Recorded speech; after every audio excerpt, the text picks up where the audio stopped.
This is a good one right here. What song is the cooler joint based song? Earth, Wind, and Fire's Got to Get You Into My Life versus Rick James's Mary Jane.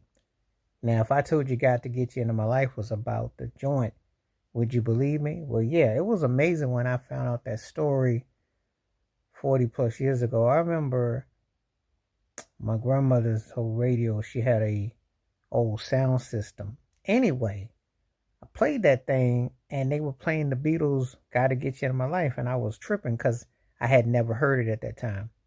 I was a young teen, and I was only Earth, Wind, and Fire's Gotta Get You In My Life because, you know, I hadn't listened to all the Beatles music like that. I didn't really listen to that. And so when I heard it, I was laughing because I called my best friend up at the time. I called him up and I said, yo, you got to believe this, the Beatles version.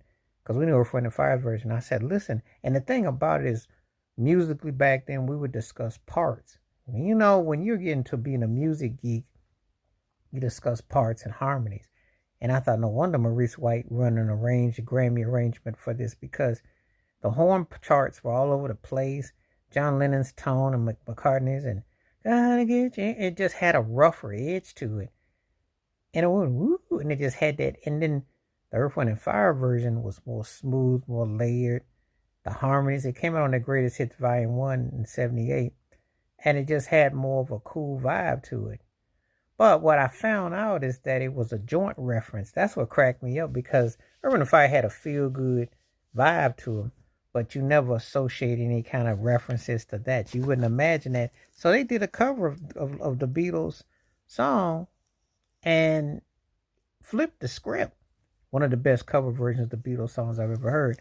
And it was a cool nod to a joint.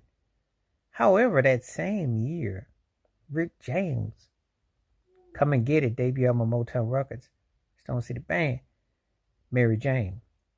Double entendre. As a matter of fact, the story is the Motown brass, because they were pretty much bougie folks, more into the Ebony Jet showcase style of life, kind of like the Huxtable family, if you will. They weren't hip with what he was meaning with Mary Jane. They thought it was about a girl. And it was a double entendre. Meant a girl or a joint. But the way he did it was so smooth and so cold. And that bass line that started off was just cold and sick. That thing just grooved and it nodded.